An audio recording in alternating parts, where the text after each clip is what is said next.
Bueno, ya estamos aquí con la presencia del economista Juan Luis Burr para analizar las principales noticias económicas de estos últimos días. ¿Qué tal, Juan? ¿Cómo andás? ¿Cómo andás? Muy bien. Gracias por estar una vez más aquí. Bueno, una semana en la que el Banco Central volvió a bajar la tasa de referencia tras más de un mes y medio sin cambios, abriendo la puerta a una nueva reducción en el costo del financiamiento para empresas y las familias. ¿Te parece justificada, Juan, la demora que tuvo la entidad en volver a bajar la tasa de interés? Bueno, el Banco Central mantuvo tasas altas porque los indicios eran que la inflación estaba subiendo y octubre dio una inflación alta.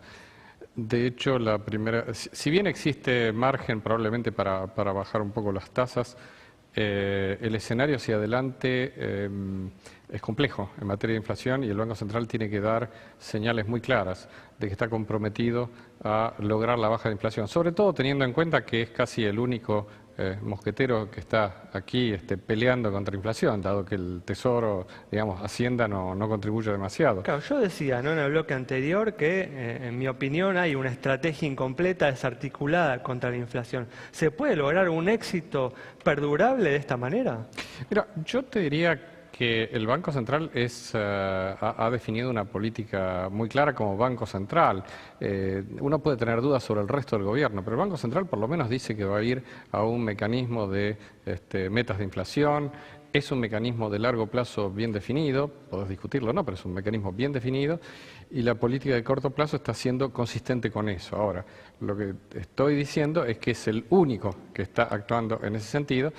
Y por lo tanto, para bajar la inflación vas a necesitar que tenga una dosis de tasas altas por mucho tiempo. De modo tal que la pregunta tuya, finalmente bajó la tasa, bajó 50 centésimos la tasa, yo te diría, hay margen para bajar la tasa, pero digamos, hacia adelante el Banco Central va a tener que seguir probablemente manteniendo tasas muy altas, porque todo parece indicar que el resto del gobierno, digamos, va a empujar un impulso a la economía, porque es el año electoral, y bueno, eso es un poco contradictorio. Lo que lleva a eso a la apreciación cambiaria que vos mencionaste, ¿no? No hay duda sobre eso. Claro, la pregunta, ¿no?, es mejor que haya por lo menos uno de los integrantes, una de las instituciones de gobierno enfrentando a la inflación, pero una inconsistencia entre los distintos brazos del gobierno, o que haya una mayor consistencia y por ahí ninguna de las instancias del gobierno llevando adelante una política tan decidida contra la inflación. Bueno, acá no se trata de elegir lo menos malo, acá debería uno elegir lo mejor. Estamos diciendo que el Banco Central tiene una política clara en este sentido. Ahora, debo decir también que hoy es un momento que ganó Trump. Y en este momento pensar en baja de tasas por ahí, digamos, se te complica hacia adelante. ¿Por qué? Bueno, porque el escenario es más incierto. Es incierto. Entonces, más allá de que vos tenés un objetivo de bajar la inflación y para eso tenés una política muy dura, que eso te aprecia tu moneda, también tenés una situación de incertidumbre hacia adelante que no sabemos muy bien cómo se resuelve en las próximas semanas.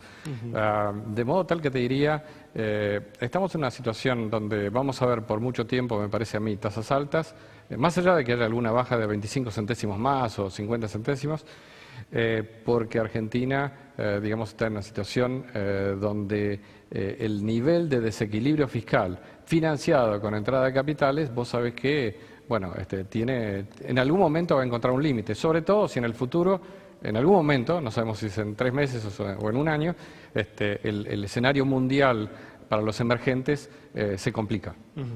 Juan, decías que el Banco Central es una especie de mosquetero solitario, ¿no?, en la lucha contra la inflación, pero hace muy poco el gobierno sacó una foto de una mesa redonda, ¿no?, esta mesa de concertación con diferentes actores sociales, del sector privado, de los trabajadores, pero parece que ahora se ha desinflado, ¿no?, un poco eso. ¿Te parece que ese tipo de mecanismos sirven, sobre todo teniendo en vista el año que viene y la proximidad de las paritarias? Me parece que los mecanismos de concertación sirven solo si vos agregás otras cosas. O sea, si vos lo único que tenés es una mesa donde se sientan todos a sacarse una foto, no vas a ningún lado.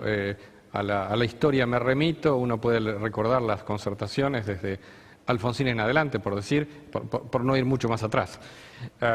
¿Qué se requeriría ahí? Se requeriría de parte del gobierno otras señales. Señales que van desde La propia política salarial en el sector público, digamos, ¿se va a atrever el gobierno a tener una política salarial dura para un año electoral? Es decir, vos, fíjate que tenemos una meta inflacionaria de 12-17, esa es la pauta. Olvídate del 12, ubicate en el 17, porque ya el 12 está muy lejos. Ponete en el 17, y si querés en el 18, no importa. Digamos, para tener una meta de 18 a fin de año, vos tenés que tener pensado que los salarios a fin de año que viene, año contra año, y no van a estar en 25. Porque si están en 25, no estás en 18 de inflación. Simplemente eso es matemático. Así que vas a necesitar que la concertación, para que funcione, sea una concertación donde haya muchas cosas. Ya tendría que haber más algún programa hacia adelante fiscal, no en el año a lo mejor 2017, pero que sea creíble para el 2018, 2019, una política salarial bien prudente para el año próximo, política de empleo muy prudente, es una cantidad de cosas que tiene que dar el ministro de Hacienda, de Finanzas, ¿no? Es decir, más allá del presidente del Banco Central.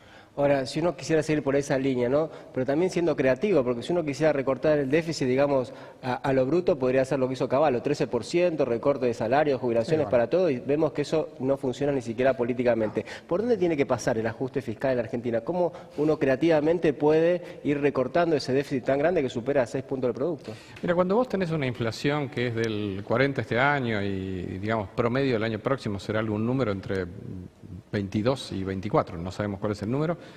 El margen para cortar algún gasto en el sentido de, digamos, de reducirlo en términos reales existe, porque vos lo que tenés que hacer es que el aumento el año próximo sea menos de 22-24. O sea, con eso estás recortando el gasto en términos reales. Así que margen hay, y el margen van a tener que definirlo las autoridades en términos de el margen político que tengas. Obviamente es más difícil cortar subsidios en alguna cuestión social que cortarlo en materia de tarifas. Entonces ahí está avanzando el gobierno, ¿no? Hablábamos, Juan, del anuncio justamente que se hizo esta semana de la eliminación del arancel a la importación de computadoras y tablets, ¿no? Justamente en el contexto, ¿no?, de atraso cambiario que se viene produciendo y que además uno espera que se agrave en los próximos meses. ¿Te parece recomendable empezar a abrir la economía de esta manera?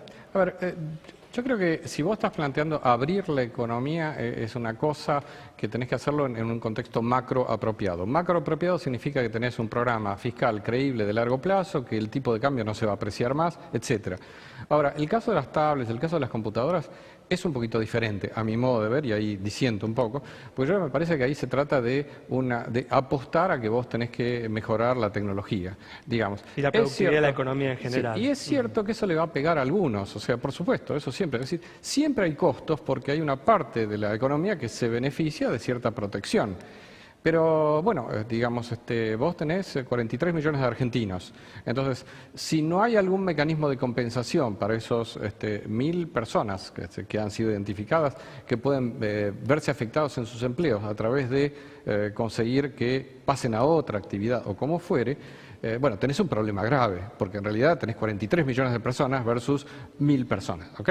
Entonces, lo que tenés que hacer es avanzar en todas aquellas áreas que son importantes para mejorar la productividad, la competitividad de la economía, evitar el contrabando que se hace todos los días a través del tipo que se trae una computadora, una tablet, la esconde, digamos, para no declararla ante la aduana, las coimas que se dan por estas cosas, evitar todo eso te genera una ganancia y digamos, me parece que es un mecanismo apropiado que se está pensando. Muy bien, Juan, muchas gracias por haber estado con nosotros. Nos vamos entonces con el análisis del economista Juan Luis Burr sobre los principales temas que están atravesando la economía argentina en estos últimos días y los desafíos para adelante. Nos reencontramos el próximo viernes a las 20 horas aquí en Metro.